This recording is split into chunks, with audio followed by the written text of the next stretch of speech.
ان سوالوں کی وجہ سے نہ جانے کتنی بیٹیاں بے دلی سے اپنے گھروں سے رخصت ہو جاتی ہیں۔ آہی لوگ ہمارے ساتھ والے گھر خرید کر اس میں شفٹ ہو چکے ہیں۔ اہلم نے اسے خوشی کی خبر سنائی تھی۔ وہ اس بات پر ہونٹ بند کیے بغیر کسی جواب کے کمرے سے چلی گئی۔ آہل ایک بہت اچھا اور بڑا لڑکا تھا۔ وہ ان کے گھر روز آتا جاتا تھا اور اہلم اور ایرا کا بہت خیال رکھتا تھا۔ وہ ماں کو بھی خوش رکھنے کی پوری کوشش کرتا تھا، لیکن پسند نہ ہونے کی وجہ سے اس کی نہ اس سے کبھی دل میں کوئی جگہ بنی اور نہ ہی اس نے کوئی چیز اس سے شیئر کی۔ اسے کبھی کبھی لگتا تھا کہ یہ اس کی انا ہے جو آہل کو دل میں جگہ نہیں لینے دے رہی، لیکن وہ مجبور تھی۔ ماں، کبھی کبھی ہمیں اپنے دل کی بھی سننی چاہیے، کیونکہ یہ احساسات کا واحد مرکز ہوتا ہے۔ جب ہمارا دل ہی مطمئن نہ ہو تو ہمارے دماغ میں کسی چیز کو خوشی سے قبول کرنے کے لیے پیغام نہیں جاتا۔ اور شادی تو اتنا بڑا فیصلہ ہے کہ اپنی پوری زندگی ایک انسان کو سونپ دینے کا نام ہے۔ دیکھو، ہمارے آخری نبی حضرت محمد صلی اللہ علیہ وسلم نے بھی حضرت فاطمہ سے پوچھا تھا کہ علی رضی اللہ تعالیٰ عنہ کا رشتہ آیا ہے تو کیا ہاں کر دوں؟ انہوں نے پوچھ کر پوری امت کو پیغام دیا کہ نکاح میں رضامندی کتنی ضروری ہے۔ ہمیشہ نے مایا کو سمجھانے کے لیے چائے کا کپ میز پر رکھا۔ بریرہ ایک عرب لونڈی تھی جس کا تعلق عتبہ بن ابی لہب سے تھا۔ اسے ایک غلام سے شادی کرنے پر مجبور کیا گیا جس کا نام مغیث تھا، جس سے اسے منظور نہیں تھا۔ اس کے ساتھ ایک بچہ تھا۔ عائشہ کو اس پر ترس آیا اور اسے خرید کر آزاد کر دیا۔ جب نوجوان عورت آزاد ہو گئی اور اپنے معاملات پر قابو پا رہی تھی تو اس نے اس سے طلاق دے دی۔ مغیث روتے روتے اس کے پیچھے آتا تھا جبکہ وہ اسے ٹکرا دیتی تھی۔ سنن ابو داؤد نے ابن عباس سے نقل کیا ہے کہ مغیث ایک غلام تھا۔ انہوں نے کہا کہ رسول اللہ صلی اللہ علیہ وسلم میری شفاعت اس بریرہ سے کریں۔ رسول اللہ صلی اللہ علیہ وسلم نے فرمایا، اے بریرہ، اللہ سے ڈرو، وہ تمہارا شوہر ہے اور تمہارے بچے کا باپ ہے۔ اس نے کہا، اللہ کے رسول، کیا آپ مجھے اس کا حکم دیتے ہیں؟ انہوں نے کہا، نہیں، میں صرف سفارش کر رہا ہوں۔ پھر اس کے شوہر کے رخساروں پر آنسو گر رہے تھے۔ رسول اللہ صلی اللہ علیہ وسلم نے حضرت عباس رضی اللہ تعالیٰ عنہ سے فرمایا، کیا تمہیں مغیث کی بریرہ سے محبت اور اس کی عداوت پر تعجب نہیں ہوا؟ یہاں پر تم یہ نوٹ کرو کہ جب اس نے پوچھا کہ کیا یہ حکم اس پر عمل کرنا واجب ہے تو محمد صلی اللہ علیہ وسلم نے کہا کہ وہ محض شفاعت کرنے کی کوشش کریں اور اگر ممکن ہو تو مصالحت کروانے کی کوشش کریں۔ وہ کسی کو ایسا کرنے پر مجبور کرنے کی کوشش نہیں کر رہے تھے، وہ جو نہیں کرنا چاہتے تھے۔ تو تم ایسے کیسے فیصلہ مان گئی؟ وہ ہمیشہ کے ساتھ ایک کیفے میں بیٹھی تھی۔ کچھ ہی دنوں میں ان کی بہت اچھی دوستی ہو چکی تھی۔ ہمیشہ اتنے دنوں سے مہا کے چہرے کی رونائی کو ختم ہوتے دیکھ رہی تھی۔ اب وہ اپنے سی ای او کے فلرٹ کرنے پر بھی بے تاثر چہرہ لیے گھومتی تھی۔ ایک زبردستی مسلط کیا گیا رشتہ اس کے سارے احساسات اور ایکسپریشن کو ختم کر چکا۔ آہل بار بار مہا سے رابطے کی کوشش کرتا تھا اور مہا سرسری سا جواب دے کر اس کی باتوں کو ٹال دیا کرتی تھی، جس کی وجہ سے اس کے دل میں عام لڑکیوں کی طرح شک کا طوفان اٹھنے لگا اور اس نے مہا پر آئے روز تنقید کے تیر چلانے کا آغاز کر دیا۔ وہ روز ان کے گھر میں آتا، زبردستی مہا کا موبائل چیک کرتا، اسے کچھ دن کام پر چھوڑنے جانے لگا۔ کچھ ہی دنوں میں وہ مہا کے سارے پاس ورڈ لے چکا تھا، لیکن ابھی تک اسے ایسا کچھ نہیں ملا تھا جو اسے مہا کے اداس اور اس سے دور رہنے کی وجہ بتا سکے۔ اس کے اس رویے کی وجہ سے مہا کو شدید قسم کا سٹریس ہونے لگا اور وہ اپنے ہر دوست سے بالکل الگ رہنے لگی۔ مہا، بابا آنے والے ہیں، وہ ایئرپورٹ پر اتر چکے ہیں۔ امی کی آواز سے پہلی بار مہا کے دل کو سکون ملا، جیسے وہ یہاں آ جائیں گے تو سب بالکل ٹھیک ہو جائے گا، وہ آہل کا رویہ سدھار لیں گے، وہ میرے جذبات کو سمجھیں گے۔ دل ہی دل میں خود کو تسلی دینے لگی۔ وہ جانتی تھی کہ آہان اپنی بیٹیوں سے محبت کرتا ہے۔ بابا، مہا کی آواز سنتے ہی آہان نے مہا کے منہ پر ایک زوردار تھپڑ دے مارا۔ مہا اس تھپڑ کی وجہ نہیں جان پائی۔ آہان، کیا ہو گیا ہے آپ کو؟ ایرا نے فوراً آہان کو روکتے ہوئے پوچھا۔ اہلم نے فوراً آگے بڑھ کر مہا کو تھاما، جو کہ بابا سے ملنے کی خوشی میں کھڑی تھی۔ آپ 2 سال بعد وطن واپس آئیں اور آتے ہی بیٹی سے ایسا سلوک؟ ایرا نے مہا کو گلے لگاتے ہوئے آہن کی آنکھوں میں جھانکتے ہوئے پوچھا۔ اس سے پوچھو کہ میرے پیار میں اور تمہاری تربیت میں کہاں کمی تھی کہ یہ کچھ عرصہ بھی ہمارا مان نہ رکھ پائی؟ آہان نے سخت غصے میں اپنا بیگ ہاتھ سے نیچے پھینکتے ہوئے ایرا کو جواب دیا۔ لیکن بابا، میں نے کیا کیا ہے؟ مہا نے لرزتی آواز کے ساتھ اپنا قصور پوچھا۔ تمہارا قصور نہیں ہے، یہ سب میرا قصور ہے کہ میں نے یہ سمجھا کہ کسی کی ناجائز اولاد میری ایک عزت دار بیٹی بن سکتی ہے۔ کس کا تھا وہ میسج جو آہل نے مجھے بھیجا تھا؟ آخر کون ہے وہ؟ آہان نے غصے سے کانپتے ہوئے مہا سے پوچھا۔ مہا کے پاؤں تلے زمین نکل کر ایک رانگ نمبر سے کیے گئے میسج۔ وہ کچھ نہیں جانتی تھی کہ وہ رانگ نمبر اسے کیوں میسج کر رہا تھا۔ آہل اسے غلط سمجھتے تھے اور اس غلط فہمی کو اس کا گناہ بنا دیا گیا تھا۔ ایک میسج جس میں کسی نے اس کی خوبصورتی کی تعریف کی تھی اور مہا نے اسے نظر انداز کرتے ہوئے بلاک کر دیا تھا۔ مہا بالکل ساکت تھی۔ اس نے آہان کو ہمیشہ اس سے پیار کرتے دیکھا تھا۔ آج وہ کہہ رہا تھا کہ مہا اس کا خون نہیں ہے۔ رات بالکل تاریک تھی۔ باریک سے چاند کی چاندنی پوری دنیا کو روشن کرنے میں ناکام ہو رہی تھی۔ مہا احلم کی گود میں کھلے آسمان تلے سر رکھے لیٹی تھی، جیسے آج اس کا جسم بے جان ہوا تھا۔ اس کے ہونٹ بالکل خشک ہو چکے تھے، اس کی ہر امید ٹوٹ چکی تھی۔ رو رو کے اس کی آنکھیں خالی ہو گئی تھی، بالکل خشک۔ مہا آسمان کو دیکھو۔ احلم نے کب سے چھائی ہوئی اس خاموشی کو توڑا۔ مہا نے احلم کی آواز پر اپنی خالی نگاہوں سے آسمان کو دیکھا، جہاں بالکل باریک چاند کچھ بادلوں کے پیچھے چھپتا چھپاتا جا رہا تھا۔ مہا دیکھو، جب چاند لڑنر بند کا آغاز ہوتا ہے تو یہ چاند اتنا باریک ہے۔ جب نیو مون نظر آتا ہے تو کوئی نہیں جانتا کہ کبھی یہ مکمل چاند بن کر پوری دنیا کو چاندنی بخشنے کی طاقت رکھتا ہوگا۔ نئے چاند مکمل چاند تک جانے کے لیے چاند کو بہت سے فیزز سے گزرنا پڑتا ہے۔ یہی حال ہماری زندگی کا بھی ہے۔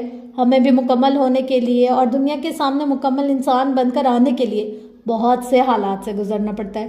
مکمل بننے کے لیے ہمیں چلتے رہنا چاہیے اور پھر ایک دن مکمل چاند کی چاندنی دنیا میں پھیل جائے گی۔ ہم ادھورے نہیں ہوتے، ہم بس خود کو ادھورا اکیلا سمجھ رہے ہوتے ہیں، جبکہ اللہ تعالیٰ تو ہر وقت ہماری شہرت سے بھی زیادہ ہمارے قریب ہوتے ہیں۔ تو ان کے ہمارے دل میں ہوتے ہوئے اور اتنا قریب ہوتے ہوئے کیا ہم ادھورے اور بہت اکیلا محسوس کر سکتے ہیں؟ احلم جانتی تھی کہ مہا نے ہمیشہ صرف آہان کا لاڈ پیار دیکھا تھا۔ احلم کی باتوں پر مہا کی آنکھوں سے چند آنسو نکل کر اس کے رخسار پر پھیل گئے۔ احلم کی گود سے سر اٹھاتے ہوئے مہا نے ایرا کو اپنی طرف آتے ہوئے دیکھا۔ امی، میں کس کی بیٹی ہوں؟ مہا نے نم آنکھوں اور لرزتی آواز کے ساتھ ایرا سے پوچھا۔ مہا کے سوال پر ایرا کے قدم ایسے رک گئے جیسے وہ پتھر کی بت بن چکی ہو۔ میری بیٹی ہو، ایرا نے ہچکچاتے ہوئے جواب دیا۔ صرف آپ کی؟ مہا نے تجسس سے ایرا پر ایک اور سوال داغ دیا۔ ایرا نے مشکل سے اپنی زبان سے چند الفاظ ادا کیے۔ ہاں، صرف میری۔ مہا کو اپنی سماعت پر یقین نہیں آ رہا تھا کہ جس کو وہ بچپن سے باپ کے روپ میں دیکھتی آئی تھی وہ اس کا اصل باپ نہیں تھا۔ وہ دلہن کے لباس میں تیار ہوئی کسی حور سے کم نہیں لگ رہی تھی۔ اس کی سبز آنکھیں، سیاہ بال جادوئی چمک دکھا رہے تھے۔ اس کی آنکھیں خوبصورت بہت تھیں، لیکن آنسو ان کی دہلیز پر آ رکے تھے، جیسے ان آنکھوں کو اب وہ بھگونا نہیں چاہتی تھی۔ اب ان آنکھوں میں امید کی کرن دکھائی نہیں دے رہی تھی جو اس کا نکاح نامے میں اس کے ہمسفر کا نام تبدیل کر دے، جس سے وہ گزرے دن سائن کر چکی تھی۔ یہ خاندان کا زبردستی فیصلہ تھا۔ وہ ایرا سے ایرا زوہان بن چکی تھی۔ دیکھنا، ایک دن ہوگا جب تم سرخ جوڑے میں لپٹی کسی خوش نصیب پری کی طرح میری زندگی میں پہلا قدم رکھو گی۔ کسی کے کہے ہوئے یہ الفاظ اس کے دل کو تیز خنجر کی طرح زخمی کر رہے تھے۔ وہ اپنے ہاتھوں کی لکیروں کو دیکھ رہی تھی جس میں اس کی چاہت کا دور دور تک نام و نشان موجود نہیں تھا۔ میں جانتا تھا کہ میری بیٹی میرا مان نہیں توڑے گی۔ فخر سے سینہ تانے اس کے والدین اس کے سامنے خوشی منا رہے تھے۔ سرخ جوڑے میں لپٹی وہ لاش دفن ہونے جا رہی تھی۔ میں کسی اور کو پسند کرتی ہوں۔ پھولوں سے سجے کمرے میں اس کے خاموش ہونٹوں نے پہلا جملہ ادا کیا تھا۔ زاویان کو لگا جیسے اس نے کچھ غلط سن لیا ہو۔ احرا نے بہت کر کے دوسرا جملہ ادا کیا۔ میں آپ کے ساتھ نہیں رہنا چاہتی۔ زاویان، جو کہ ایرا کو بچپن سے بہت پسند کرتا تھا، خاموشی سے بیٹھ کے دھانے پر بیٹھ گیا۔ ایرا یہ تصور بھی نہیں کر سکتی تھی کہ ایک مرد خود پر اپنے جذبات پر اتنا قابو رکھ سکتا ہے۔ وہ کون ہے؟ زاویان نے مدھم سے لہجے میں اپنے ہاتھوں کی انگلیوں کو زور سے دباتے ہوئے پوچھا۔ اسد، ہم 2 سال پہلے ملے تھے۔ وہ سبزی کی ایک چھوٹی سی دکان چلاتا تھا جس کی وجہ سے وہ میرے گھر رشتہ نہیں بیچ سکتا تھا۔ میں نے اپنا سب کچھ سونا بیچ کر اسے نئے کاروبار کے لیے پیسے دیے۔ اب وہ اس قابل ہو جائے گا کہ مجھے سنبھال سکے۔ آپ پلیز مجھے اس کے پاس جانے دیں۔ وہ کسی معصوم بچی کی طرح جیسے فرمائش کر رہی تھی۔ وہ نہیں جانتی تھی کہ اس کے الفاظ سامنے بیٹھے انسان کو کوڑوں کی طرح برس رہے۔ اگلی صبح جب ایرا کمرے سے نکلی تو سب کچھ بالکل نارمل تھا، جیسے کسی خواب کی طرح وہ رات گزر گئی۔ لیکن زاویان رات کو بغیر جواب دیے کمرے سے نکل گیا تھا اور ابھی تک اسے نہیں دکھائی دیا تھا۔ وہ بالکل مطمئن تھی کیونکہ وہ زاویان تک اپنی بات پہنچا چکی تھی۔ اس روز ایرا کی کچھ کزنز اسے ملنے آئیں جو کہ ایرا کی نامکمل محبت کی داستان سے واقف تھیں۔ انہوں نے ایرا کو سمجھانے کی کوشش کی۔ میں جانتی ہوں تم زاویان سے محبت نہیں کرتی، لیکن اب وہ تمہارا شوہر ہے۔ تم نے زاویان سے نکاح کا رشتہ بنایا ہے جو دھوپ میں سائے کی مانند ہوتا ہے۔ میاں بیوی کے رشتے کو اللہ تعالیٰ نے بہت مضبوط رشتہ بنایا ہے۔ ضروری نہیں کہ اس رشتے کی بنیاد صرف محبت پر استوار ہو۔ اگر اس میں صرف محبت نہ ہو لیکن عزت، خیال اور ایک دوسرے کا مان رکھنا ہو تو پوری زندگی اس بندھن میں خوشی سے گزاری جا سکتی ہے۔ وہ ان سب باتوں سے بے نیاز اپنی سوچوں میں گم بیٹھی ان باتوں کو سن کر نظر انداز کر رہی تھی۔ اس رات زاویان کمرے میں نہیں آیا۔ جب ایرا کمرے میں پہنچی تو بیڈ پر ایک سرخ لفافہ پڑا تھا۔ ایرا نے جب وہ لفافہ اٹھایا تو اس میں ایک گلاب کے ساتھ 2 کاغذات بھی تھے۔ ایرا نے پہلا کاغذ کھولا جس پر کچھ اس طرح کے الفاظ درج تھے: ایرا، زاویان، شاید یہ میں آخری بار اپنا نام تمہارے نام کے ساتھ جوڑ کر لکھ رہا ہوں، کیونکہ جو قدم میں اٹھانے جا رہا ہوں اس کے بعد میرا نام تمہارے نام کے ساتھ لکھا جانا جائز قرار نہیں دیا جائے گا۔ میں شاید اس دنیا کا پہلا شوہر ہوں جو خود اپنی بیوی کو کسی اور کا محرم بننے کے لیے آزاد کر رہا ہوں۔ میاں بیوی کا رشتہ باہمی محبت اور ایک دوسرے سے راحت پانے کا ذریعہ ہے۔ سورۃ الروم۔ جب اس رشتے میں تمہارے لیے کوئی راحت نہیں تو میں اس کو زبردستی تم پر مسلط کیسے کر سکتا ہوں؟ میں تمہارے لیے اور تمہاری خوشی کے لیے دعا کر سکتا ہوں۔ بس اتنا یاد رکھنا کہ میں نے تمہیں تمہاری محبت کا محرم بننے کے لیے چھوڑا ہے۔ کبھی بھی گناہوں کی دلدل میں پھنس کر میری قربانی کو ضائع نہ کرنا۔ اور یاد رکھنا کہ سورۃ لقمان میں اللہ تعالیٰ نے کچھ آیات نازل فرمائی ہیں جن کے مطابق قیامت کے دن نفسا نفسی کا عالم ہوگا۔ ہر شخص خود ہی اپنے کیے کا ذمہ دار ہوگا۔ کوئی قریبی رشتہ دار بھی کسی قسم کا بدلہ نہ دے سکے گا۔ وہ خود ہی اپنے گناہوں کا بوجھ اٹھائے گا۔ کوئی یہ بوجھ اٹھانے کو تیار نہیں ہوگا۔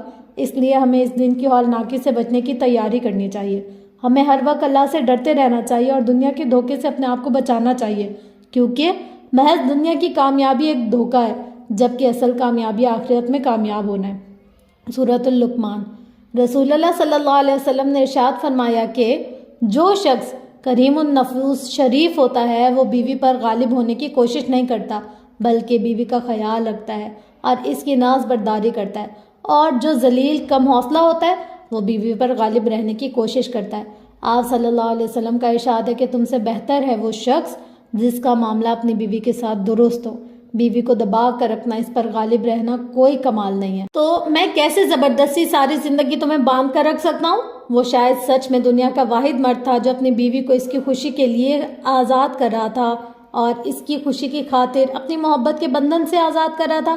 ایرا نے جب دوسرا کاغذ کھولا تو اس پر ایرا کی آزادی کی مہر لگی تھی۔ اس آزادی کی خوشی میں وہ سب کچھ چھوڑ کر اس کے پاس بھاگ گئی۔ جیسا کہ محبت ہر انسان کو اندھا بنا دیتی ہے اور یہ محبت کی ہر کہانی میں ہوتا ہے، وہ ہر انسان کی قربانی اور پیار بھلا کر اس راستے پر نکل چکی تھی جس راستے پر آگے بڑھتے ہوئے پیچھے کے نشانات ختم ہو جاتے ہیں، اور اس نے اس زندگی کا انتخاب اپنے لیے خود کیا تھا۔ لیکن ایک سوال جو ہمیشہ ایرا کی زبان پر رہتا تھا وہ یہ تھا کہ اسد کب سب کے سامنے اس سے نکاح کرے گا، کہ وہ کب اس کے خاندان سے ملے گا۔ وہ ناجائز رشتے میں تھی، یہ احساس اسے کب سے ہو رہا تھا، لیکن ابھی تک وہ محبت کے نشے میں تھی۔ لیکن یہ نشہ تب اترتا ہے جب ہوس کی آگ بجھنے لگتی ہے۔ یہ محبت کمرے کے دروازے سے ہمیشہ الوداع کہہ جاتی ہے۔ تب تھامنے والے ہاتھ صرف محرم کے ہوتے ہیں، اور تب اسے ہوش آیا جب اس کے پاس نہ کوئی محرم بچا تھا اور نہ کوئی تھامنے والا ہاتھ۔ اس کی لازوال محبت اسے اپنی محبت کی نشانی کے ساتھ سنسان سڑک پر آدھی رات کو نشے کی حالت میں پھینک کر چلی گئی تھی۔ نہ عشق ملا اور نہ چاہت تھی۔ اب تو وہ محبت میں گزری خوشگمان لمحات گناہوں سے لپٹی خاردار جھاڑیوں کی طرح لگتے تھے، اور بڑوں کا کہا ایک جملہ ذہن نشین رہا تھا: اللہ گناہوں پر فوراً سزا نہیں دیتا بلکہ مہلت عطا فرماتا ہے تاکہ انسان برے اعمال سے توبہ کر لے۔ یہ مہلت اسے چھین لی گئی تھی۔ گناہوں میں گزرے وہ 10 مہینے اسے جہنم کی بھڑکتی ہوئی آگ کی یاد دلا رہے تھے۔ وہ قلب للہ تھی، ایک ایسا دل جو دنیا کی رنگینیوں میں کھو کر اللہ کو بھول چکا تھا۔ اس کے ساتھ رہ کر وہ قلب لا علمی بن چکی تھی، ایک ایسا دل جو نہ محرم کی محبت میں کھو کر نہ کچھ سننے کے قابل رہا تھا اور نہ کچھ سمجھنے کے۔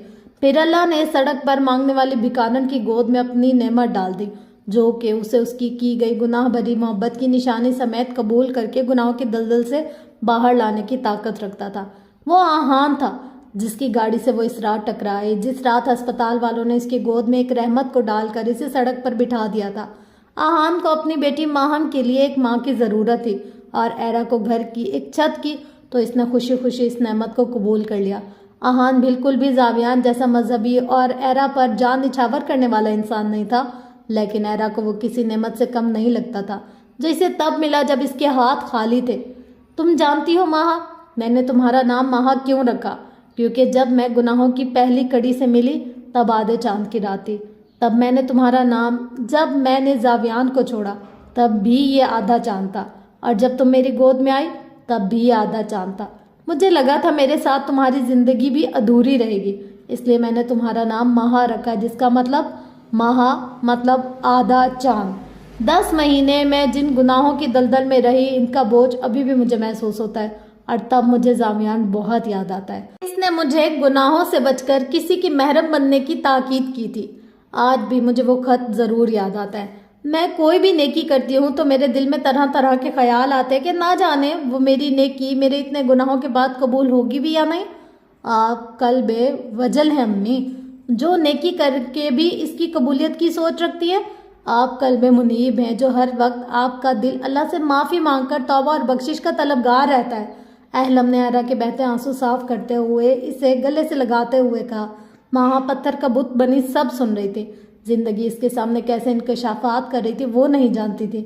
اس کا دل کون سا ہے اور اس کے قلب میں سکون کیسے اترے گا. لیکن اس سب کے بعد جلد ہی اس کا آہل کے ساتھ نکاح کا فیصلہ کر دیا گیا تھا. وہ بالکل خاموشی سے سر جھکا گئی تھی. نکاح کے بعد ماں کو لگا کہ اب اس کی بہترین زندگی کا آغاز ہوگا. اس کی امید غلط نہیں تھی. آہل کا رویہ کافی حد تک بدل چکا تھا. اہرا اور اہلم بھی بہت خوش تھے. آہان بھی فخر رہا جیسے یہ نکاح کروا کر وہ اپنی عزت بچا چکا تھا. ماہا بھی قلب مہدی بن چکی تھی، جو اللہ کے اس فیصلے میں راضی ہو چکی تھی.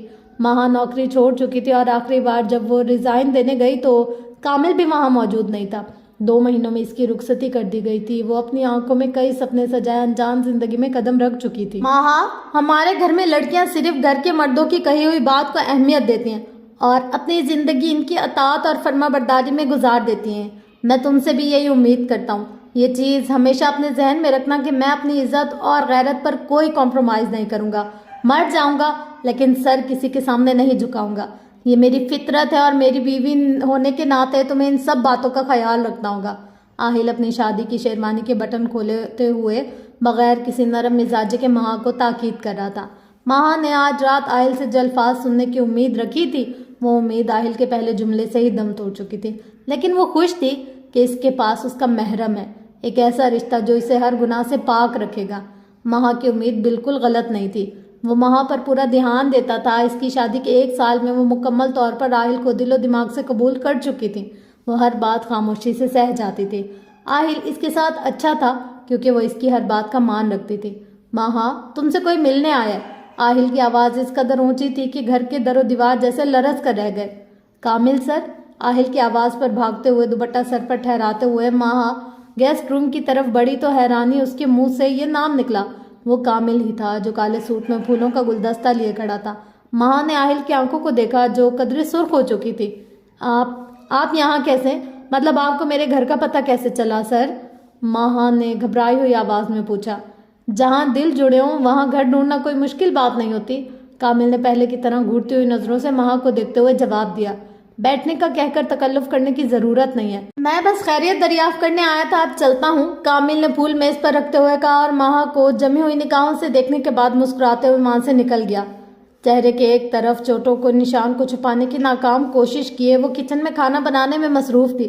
اس کا دایاں ہاتھ بالکل نیلا پڑ چکا تھا اور ہاتھوں پر جگہ جگہ چوڑیاں ٹوٹ کر لگنے کے نشانات تھے. میرے بیٹے نے اچھا کیا ہے جو اسے آج ہی سمجھا دیا، ورنہ نہ جانے کل کو کون کون ہمارے گھر کی دہلیز پار کرتا. باہر سے آنے والی آوازیں وہ خاموشی سے سنے جا رہی تھی. شادی کو 1 سال ہو چکا ہو اور تو کوئی خوشی یہ میرے بھائی کو دے ہی نہیں سکی. اب وہ بیچارہ اس کی یہ بدکرداریاں بھی برداشت کرے. بدکرداری؟ ماہا کی آنکھوں سے آنسو بہہ کر اس کے چہرے پر لگی چوٹوں کو بھگونے لگے. ماہا، تم جانتی ہو حضرت عائشہ رضی اللہ تعالیٰ عنہ کے ساتھ کیا واقعہ پیش آیا تھا؟ وہ دونوں کھلے آسمان تلے باہر گھاس پر بیٹھی تھی. رسول اللہ صلی اللہ علیہ وسلم کے غزہ سے واپسی کے سفر میں حضرت عائشہ رضی اللہ تعالیٰ عنہ اس قافلے کے ساتھ تھی. نبی اکرم صلی اللہ علیہ وسلم کی بیوی ہونے کے ناطے انہیں خصوصی حیثیت دی گئی تھی اور اسی وجہ سے گرمی اور زیادہ مشقت سے بچنے کے لیے اونٹ پر پردے کے ساتھ ایک چھوٹے سے کیبن میں سفر کے دوران ڈھانپ دیا جاتا تھا. ان سفروں کے دوران یہ قافلہ دن میں صرف ایک بار رکتا تھا اور اس خاص صورت میں وہ رات کو رکتے تھے.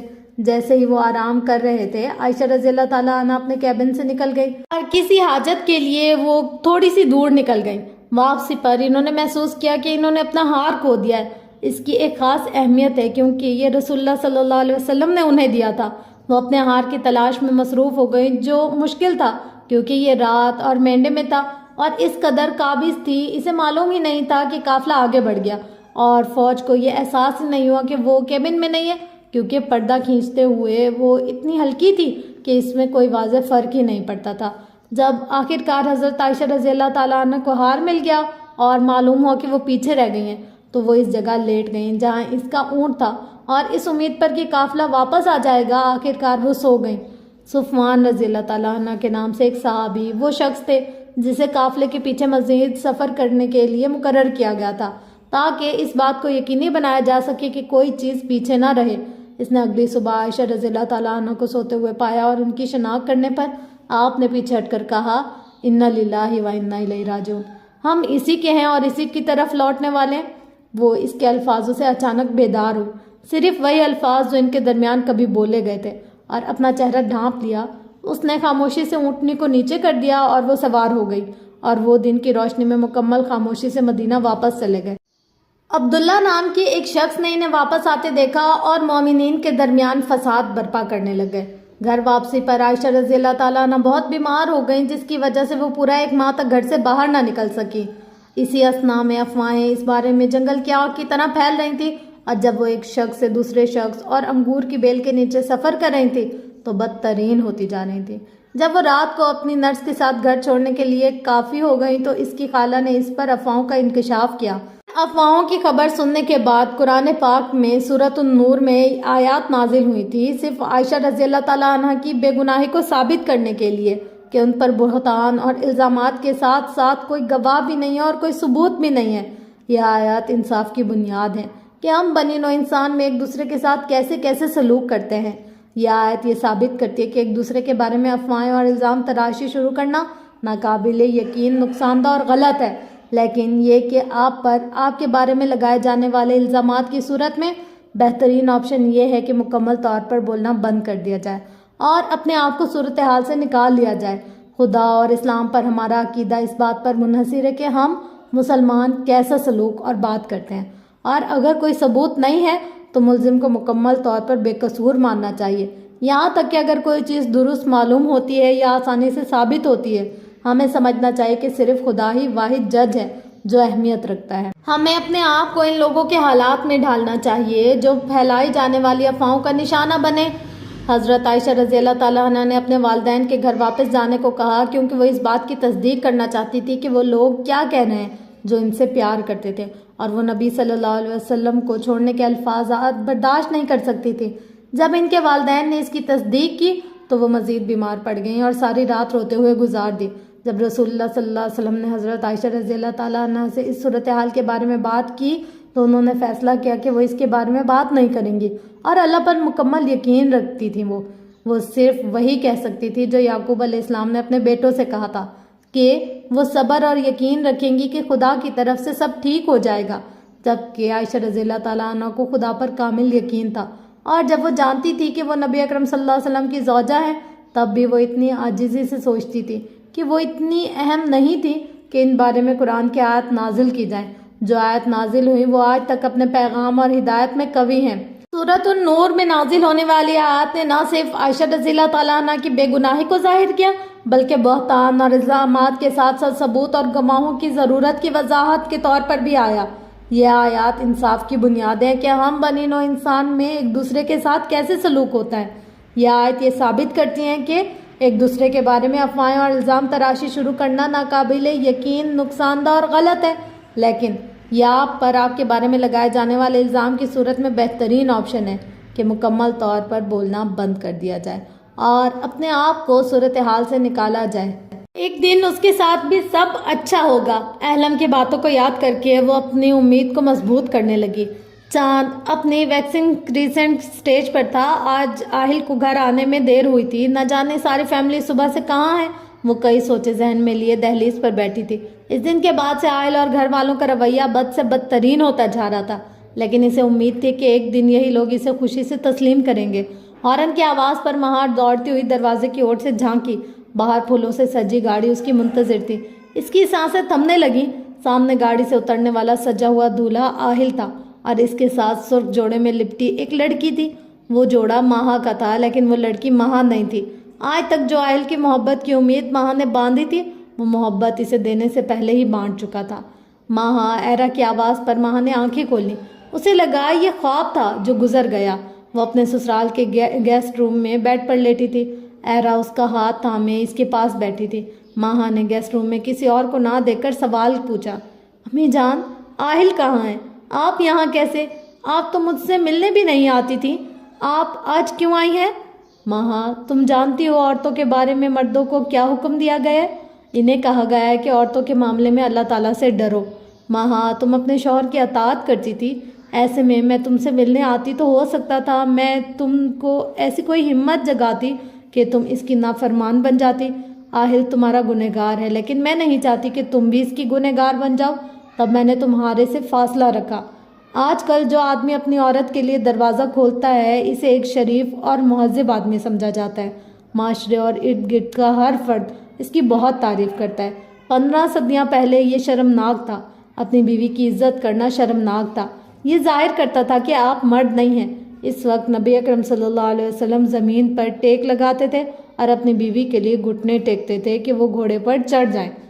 مجھے افسوس ہے مہا کہ میں نے تمہیں اس پرانی صدی کے مرد کے ہاتھوں میں سونپ دیا ہے، ایرا نے مہا کو تسلی دیتے ہوئے کہا۔ مہا نے گھڑی پر نظر دوڑائی تو رات کے 2 بج رہے تھے۔ وہ جھٹ سے بیڈ سے اتری اور بھاگتے ہوئے اپنے کمرے کی جانب گئی۔ راستے میں پھول بکھرے پڑے تھے۔ وہ خواب نہیں تھا، حقیقت تھی جو اب کبھی بدلنے والی نہیں تھی۔ اس کا سامان گیسٹ روم میں شفٹ کر دیا گیا تھا۔ اس کے حصے کی عزت، خیال اور محبت اسے ملنے سے پہلے ہی تقسیم ہو چکی تھی۔ اس کی ایک اور امید ٹوٹ چکی تھی۔ آہل قلب متکبر تھا، جیسے اپنے مرد ہونے پر تکبر تھا، اور مہا کو اس کی لڑکی ہونے کی سزا مل رہی تھی۔ ہم اپنے بیٹوں کو صبح شام نصیحتیں کرتے اور صرف اپنے حقوق گنواتے ہیں۔ بعض اوقات ایسے حقوق گنواتے ہیں جو اصل میں ہمارے حقوق کی فہرست میں آتے ہی نہیں، لیکن ہم میں سے کبھی کسی نے بیٹوں کو پاس بٹھا کر یہ نہیں بتایا کہ بیٹا، نبی اکرم صلی اللہ علیہ وسلم کا فرمان ہے، تم میں سے سب سے بہتر ہیں وہ لوگ جو اپنی عورتوں کے لیے بہتر ہوں۔ ہمارے نبی صلی اللہ علیہ وسلم فرماتے ہیں کہ سب سے زیادہ اچھے اخلاق والا وہ ہے جس کا اخلاق بیوی کے ساتھ اچھا ہو۔ یہ نہیں کہ دفتر اور دکانوں میں، دوستوں کے مجمع میں کون کیسا نظر آتا ہے، بلکہ یہ کہ بیوی کے ساتھ نرم برتاؤ کس کا ہے۔ ایرا نے پہلی بار آہل کے سامنے آ کر اسے سیدھے راستے پر لانے کی کوشش کی، لیکن آہل تو پتھر کا بت بن چکا تھا۔ وہ غلط صحیح کی پہچان کرنا بھول چکا تھا۔ تبھی ایرا نے کہا، آہل، تم جانتے ہو میں نے مہا کو تمہیں سونپا تھا تاکہ وہ تمہارے سائے میں دنیا کے جانوروں سے دور رہے، لیکن تم تو خود ہی اس کے لیے جانور بن چکے ہو۔ آہل، جانور؟ ہاں، جانور اور انسان میں بس عقل کا فرق ہوتا ہے۔ جب عقل پر پردہ پڑ جائے تو انسان جانور سے بھی بدترین ہو جاتا ہے۔ نعمت کی اگر قدر نہ کی جائے تو وہ چھین لی جاتی ہے، تو ان سے بھی چھین لی جائے گی۔ ایرا کسی زخمی شیرنی کی طرح اپنی بیٹی کے بچاؤ میں دھاڑ رہی تھی۔ آہل نے اس سے پہلے کبھی ایرا کو ایسے بولتے نہیں سنا تھا۔ وہ تاریک رات میں اکیلے کمرے میں جائے نماز بچھائے بیٹھی تھی۔ اس کی آنکھوں سے آنسو جاری تھے، ہاتھ دعا میں اٹھے ہوئے تھے۔ اسے دنیا نہیں چاہیے تھی، اسے وہ سکون چاہیے تھا جو اس کی زندگی کے سارے غم ختم کر دے۔ وہ دنیا سے عاری ہو کر اللہ سے جڑ چکی تھی۔ وہ آہل کی بے رخی کا شکایت بھی کرتی تو صرف اللہ سے۔ پورا دن اس کے چہرے پر نہ ختم ہونے والی مسکراہٹ ہوتی۔ وہ مار دھاڑ خاموشی سے سہ جاتی۔ آہل اور اس کے خاندان والوں نے مہا پر برد کرداری کا لیبل لگا کر اس سے اس کا سب کچھ چھین لیا تھا اور اسے ایک غلط انسان سمجھ چکے تھے، مگر مہا سب کچھ خاموشی سے سہ جاتی تھی۔ آہل، مجھے اہلم سے ملنے جانا ہے، مہا نے آہل سے درخواست کرتے ہوئے کہا، جو کہ کھانا کھانے میں مصروف تھا۔ آہل، کیوں؟ مہا، کچھ دنوں میں وہ اپنے شوہر کے ساتھ ملک سے باہر چلی جائے گی، مجھے اس کی شادی میں بھی نہیں جانے دیا آپ نے۔ ایک آخری بار مجھے امی کے گھر جانے کی اجازت دے دیں۔ آہل، ٹھیک ہے، تم جاؤ، تمہارا سامان طلاق کے کاغذات کے ساتھ میں ادھر ہی بھجوا دوں گا، کیونکہ میں جانتا ہوں تم وہاں اہلم نہیں بلکہ کامل سے ملنے جا رہی ہو۔ مہا، آہل کیا ہو گیا ہے آپ کو؟ میں آپ کی بیوی ہوں، آپ کی منقوہہ، آپ میرا یقین کیوں نہیں کرتے؟ میرا کامل سے کوئی رشتہ نہیں ہے، وہ کیوں میرے گھر آیا میں نہیں جانتی۔ تو تمہارا مطلب ہے کہ وہ ایک جگہ کا CEO پاگل ہے جو انجان لڑکی کے گھر میں پھول لے کر گھس جائے گا؟ آہل نے پانی کا گلاس میز پر پھینکتے ہوئے مہا کو جواب دیا اور کمرے سے نکل گیا۔ آج تمہارے کمرے میں کون آیا تھا؟ کوئی نہیں، مجھے سچ بتاؤ، آہل نے مہا پر چلاتے ہوئے کہا۔ دیکھو مہا، اگر اس بار تم نے میری عزت کا جنازہ نکالنے کا سوچا تو میں تم سے زندہ رہنے کا حق بھی چھین لوں گا، مجھے سچ بتاؤ۔ آہل، کوئی نہیں، وہ درد کرتا ہوا بازو پکڑ کر بولی، جو کہ آہل نے زور سے دبایا ہوا تھا۔ وہ مہا کو دھمکاتے ہوئے کمرے سے باہر چلا گیا، لیکن آہل کے کانوں تک جو باتیں پہنچی تھی وہ قدرے صحیح تھی۔ مہا سچ میں کسی سے مسلسل باتیں کرتی ہے، مہا کی نند نے اس کی ساس سے کہا۔ باقی میں نے خود سنا ہے، نند نے ماں کو یقین دلاتے ہوئے کہا، جسے رنگے ہاتھوں پکڑیں گے۔ ساس نے چارپائی سے دوپٹہ کھینچتے ہوئے بیٹی کی تاکید کی۔ میرے ساتھ مہا کے کمرے میں چلو۔ وہ کمرے کے فرش پر بے حس و حرکت پڑی تھی، لیکن اس کے ہونٹوں پر تب بھی مدھم سی مسکراہٹ تھی، جیسے اسے اب کسی چیز سے فرق نہیں پڑے گا۔ امی، میں اسے ہاتھ نہیں لگاؤں گی، کیا پتا سب ہمیں قاتل سمجھے، اس کی نند نے دور جاتے ہوئے کہا۔ وہ دونوں مہا کو کمرے کا دروازہ بند کر کر چھوڑ کر جا چکی تھی۔ آہل، تمہارے گھر سے رات کو مسلسل بھابھی کی باتوں کی آواز آ رہی تھی، میں نے خود اپنے گھر کے لان سے سنا ہے، وہ لان میں تھی، لیکن تم یا کوئی بھی گھر پر نہیں تھے۔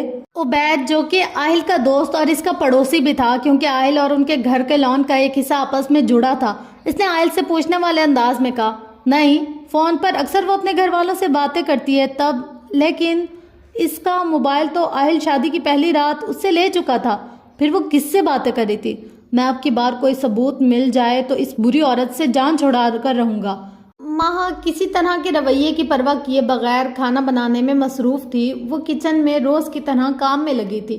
وہ کب ہوش میں آئی اور کس نے اس کی مدد کی کوئی نہیں جانتا تھا، لیکن اب اس کے گھر والوں کو یقین ہو چکا تھا کہ کوئی ہے جو ہر رات اس سے ملنے آتا ہے۔ اس رات آہل نے مہا کے کمرے میں سونے کا فیصلہ کیا۔ کام ختم کر کے مہا کو کمرے میں آتے ہوئے تقریباً 12 بج چکے تھے۔ وہ جب کمرے میں داخل ہوئی تو آہل کمرے میں آنکھیں بند کر کے لیٹا ہوا تھا، شاید سو چکا تھا۔ بندہ ہے کیا، اس نے کمرے کی لائٹ بند کی اور آہل کو سوتا چھوڑ کر باہر لان کی طرف بھاگ گئی۔ آج آپ کو تو پتہ ہے، آپ سے بات کر کے جب تک پورے دن کا حال نہ سناؤں تب تک مجھے سکون نہیں ملتا، لیکن آج آہل کمرے میں ہے، مجھے ان کے پاس جانا ہوگا، لیکن میں کل ساری باتیں آپ کو بتاؤں گی۔ آہل، جو کہ سونے کا ناٹک کر رہا تھا، آج وہ مہا کے باہر جاتے ہی کھڑکی میں کھڑا ہو چکا تھا۔ اب اسے یقین ہو چکا تھا کہ سچ میں اس کے گھر اور باہر والوں کی باتیں جھوٹی نہیں تھی۔ وہ خود مہا کو کسی سے باتیں کرتے ہوئے سن چکا تھا۔ وہ سوچ بھی نہیں سکتا تھا کہ مہا اس کے گھر میں رات کو کسی کے ساتھ دل کے حال بانٹتی پھر رہی ہے۔ مہا کے اندر آتے ہی آہل سامنے کھڑا دیکھ رہا تھا کہ مہا سہم چکی تھی۔ آہل کا خون جوش مار رہا تھا اور اس کے منہ سے یہ الفاظ، باہر کون تھا؟ آہل اتنے زور سے بولا کہ سن کر مہا کا رنگ زرد پڑ چکا تھا۔ میں نے کہا، بتاؤ وہ کون ہے جس کے ساتھ تم رات کو روز باہر ملنے جاتی ہو؟ مہا کی نند اور آہل کی دوسری بیوی بھی کمرے سے باہر نکل آئی۔ امی، آپ صحیح تھی، مجھے اس بد کردار عورت کو اسی دن گھر سے نکال دینا چاہیے تھا جب اس کا عاشق گھر کی دہلیز پار کر کے آیا تھا۔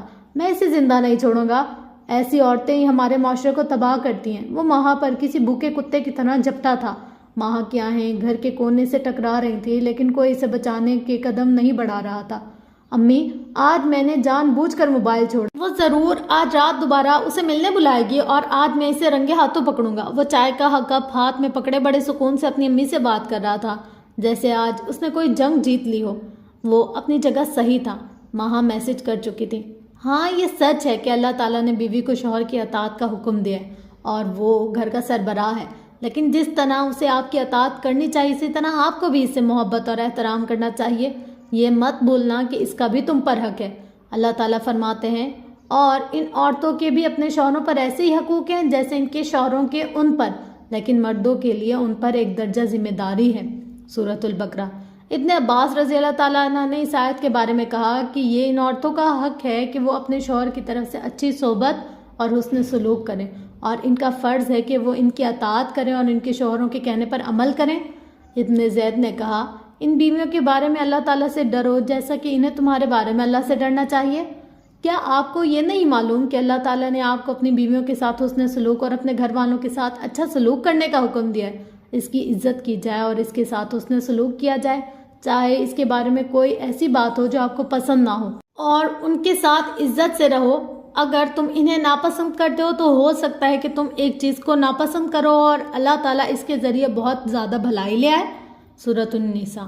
اور کیا تمہیں یاد نہیں کہ تم چرواہے اور اپنے ریوڑ کے ذمہ دار ہو؟ رسول اللہ صلی اللہ علیہ وسلم نے فرمایا، تم میں سے ہر ایک چرواہا ہے اور تم میں سے ہر ایک اپنے ریوڑ کا ذمہ دار ہے جو اپنی زیر نگرانی ہے۔ آدمی اپنے گھر کے افراد کا چرواہا ہے اور وہ ان کا ذمہ دار ہے۔ اگر آپ اپنی بیویوں کی ذمہ داری میں کوتاہی کرتے ہیں تو کیا آپ کو احساس ہے کہ یہ کتنا بڑا گناہ ہے؟ کیا آپ اس کے لیے جنت کو خطرے میں ڈالنا چاہتے ہیں؟ کوئی ایسا شخص نہیں جسے اللہ تعالیٰ نے ذمہ داری دی ہو اور وہ اس ذمہ داری کو چھوڑ کر مر جائے لیکن اللہ تعالیٰ اسے جنت سے محروم کر دے۔ کیا آپ کو یہ خیال نہیں آتا کہ آپ کی بیوی کے ساتھ تشدد اس امانت کی خلاف ورزی ہے جو اللہ نے آپ کو سونپی؟ رسول اللہ صلی اللہ علیہ وسلم نے فرمایا، عورتوں کے بارے میں اللہ سے ڈرو کیونکہ تم نے انہیں اللہ کی امانت کے طور پر لیا ہے۔ کیا رسول اللہ صلی اللہ علیہ وسلم کے اخلاق آپ کے لیے بہترین نمونہ نہیں ہے؟ ہمارے نبی صلی اللہ علیہ وسلم نے فرمایا، تم میں سب سے بہتر وہ ہے جو اپنی بیوی کے ساتھ اچھا ہے اور میں تم میں سے اپنی بیویوں کے لیے سب سے بہتر ہوں۔ اور میں آپ کو یاد دلانا چاہتا ہوں کہ بھائی یہ ظلم حرام ہے۔ اللہ تعالیٰ حدیث قدسی میں فرماتے ہیں، اے میرے بندو، میں نے ظلم کو اپنے اوپر حرام کیا اور تم میں سے بھی اسے حرام کیا ہے، لہٰذا ایک دوسرے پر ظلم نہ کرو۔ کبھی نہ بھولنا کہ جو اس طرح کا برتاؤ کرے گا اسے دردناک عذاب ہوگا۔ اس کی وجہ یہ ہے کہ اللہ آپ کو دیکھ رہا ہے اور آپ کے ساتھ جو چاہے اور جب چاہے معاملہ کر سکتا ہے۔ اللہ تعالیٰ فرماتے ہیں، الزام کا طریقہ صرف ان لوگوں کے خلاف ہے جو لوگوں پر ظلم کرتے ہیں اور زمین میں بلا وجہ اور بلا جواز بغاوت کرتے ہیں، ایسے لوگوں کے لیے دردناک عذاب ہے۔ اور آخر میں بیوی کو نصیحت کرنے، اس کے بستر کو چھوڑنے اور پھر اسے مارنے کے بارے میں آیت سورۃ النساء میں استعمال ہوئی، لیکن اس کا غلط استعمال نہ کریں۔ اگر آپ کو اس کی طرف سے کسی برائی کا شبہ ہو، وہ مارنا واقعی مارنا نہیں ہے۔ یہ سمجھایا جاتا ہے کہ یہ صرف ایک چھوٹی سی چیز کے ساتھ ہلکی سی ڈپٹ ہے اور وہ بھی صرف بات کرنے کی نصیحت کرنے اور دور رکھنے کے بعد سنگین اخلاقی بددیانتی کی صورت میں۔ ابن عباس رضی اللہ تعالیٰ عنہ سے کسی نے پوچھا کہ وہ کون سی مار ہے جو سخت نہ ہو؟ فرمایا مسواک وغیرہ کے ساتھ۔ جو مرد اپنی بیویوں پر تشدد کرتے وہ حقیقت میں مرد ہی نہیں ہوتے، وہ دراصل بزدل ہوتے ہیں جو اپنی جسمانی طاقت کا استعمال اپنی عدم تحفظ، بے بسی اور خود اعتمادی کی کمی کو قابو پانے کے لیے کرنا چاہتے ہیں۔ بس ایک حقیقی مرد بنو اور اپنی بیویوں کے بارے میں اللہ سے ڈرو اور ان کے ساتھ حسن سلوک کرو۔ جمعے کے دن کا خطبہ آہل کی آنکھوں کے سامنے ماہا کا چہرہ لا رہا تھا۔ وہ زیادہ گناہ گار ہے یا ماہا؟ کئی سوچیں اس کے دماغ میں طوفان کی طرح گھومنے لگی تھی۔ کیا اس نے ماہا کو اس کا ہر حق ادا کیا تھا؟ وہ سر پکڑے بیٹھا تھا۔ جب اس کی آنکھیں کھلیں تو وہ زمین پر پسمردہ حالت میں تھی۔ اس کے سفید لباس کو اس کا خون اپنے رنگ میں مکمل ڈھانک چکا تھا۔ وہ نہیں جانتی تھی کہ کون اسے اس کے کمرے میں فرش پر چھوڑ گیا تھا۔ اس نے اٹھنے کی کوشش کی لیکن سر پر اور جسم پر طرح طرح کی چوٹیں تھیں، وہ اٹھ نہ سکی۔ وہ مشکل سے خود کو گھسیٹ کر بیڈ تک پہنچی اور چادر کھینچ کر ناک کے آگے رکھی جس سے ابھی تک خون بہہ رہا تھا، لیکن آج میز پر آہل کا موبائل پڑا تھا۔ شاید وہی ماہا کو فرش پر پھینک کر گیا تھا۔ ماہا جلدی سے کوشش کر کے میز کی جانب بڑھی اور میسج ٹائپ کرنے لگی۔ آپ جانتے ہیں اس نے مجھے کتنا مارا ہے؟ مجھے سفید رنگ پسند ہے، اس نے میرے سفید لباس کو خون میں بھگو دیا۔ وہ میرا خیال نہیں رکھتا۔ اس گھر کے لوگ وہ بہت برے ہیں۔ یہ لوگ قلب مریض ہیں، یہ بد اخلاقی کا شکار ہیں، یہ قلب لا علم ہے، یہ بے حس لوگ ہیں۔ مجھے صرف آپ کے پاس رہنا ہے تو آپ میرے ہر حال سے واقف ہیں، پھر آپ مجھے یہاں سے لے کر کیوں نہیں جاتے؟ وہ روتے ہوئے کسی سے شکایت کر رہی تھی۔ آہل کو لگا کسی نے اس کے پاؤں کو جکڑ لیا اور وہ ہل نہیں پا رہا۔ ماہا گھر کے لان میں انہی خون سے لت پت کپڑوں میں بیٹھی تھی، آنکھوں میں آنسو لیے سجدے میں گری اپنے اللہ سے اس کی شکایت کر رہی تھی۔ تو وہ کون تھا جس سے ایک ستائی ہوئی روح شکایت کر سکتی تھی؟ آدھی رات کو وہ کس کے در پر جاتی تھی؟ کون اسے روز اپنے پاس بلاتا تھا؟ ماہا کے چہرے پر زخموں کے بعد بھی مسکراہٹ کی وجہ کیا تھی؟ وہ جان چکا تھا، وہ ماہا کا مجرم تھا جس کی شکایت وہ بارگاہ الہی میں کر رہی تھی، ایک ایسے بادشاہ کے دربار میں جس کی عدالت میں کبھی بھی بغیر انصاف کے کوئی فیصلہ نہیں ہو سکتا، اس اللہ کے دربار میں جس کے کن فرمانے سے پہاڑ بھی اپنی جگہ چھوڑ سکتے ہیں۔ اگر آج دربار الہی میں ماہا کی فریاد سن لی گئی تو؟ وہ کانپتے ہوئے ہاتھوں سے دروازے کو پکڑ کر خود کو سنبھالنے کی کوشش کرنے لگا۔ کچھ تھا جو اسے اندر سے ملامت کر رہا تھا۔ خون بہت بہہ جانے کی وجہ سے ماہا کی سانسیں بند ہونے لگی تھی۔ اس کی آخری ہچکیوں کی آوازیں آہل کی سزا کا فیصلہ کر رہی تھی۔ ماہا، ماہا، مجھے بس ایک بار سزا سے جزا پانے کا موقع دیے بغیر تم مجھے چھوڑ کر نہیں جا سکتی۔ آہل کی آنکھیں برسنے لگیں۔ ماہا اپنے پسندیدہ سفید لباس میں لپٹی اپنے اللہ کی وحدانیت کی گواہی دے رہی تھی۔ اب اس کی ہچکیاں تھم چکی تھی۔ اس نے اللہ سے سکون مانگا تھا جو اسے عطا کر دیا گیا تھا۔ ماہا، ماہا، ایک موقع دے دو بس۔ آہل نے ماہا کا سر اپنی گود میں رکھتے ہوئے التجا کی۔ آہل نے اپنا موبائل نکالا تاکہ وہ کسی کو بلا سکے، شاید وہ جرم سے پارسا بن سکے۔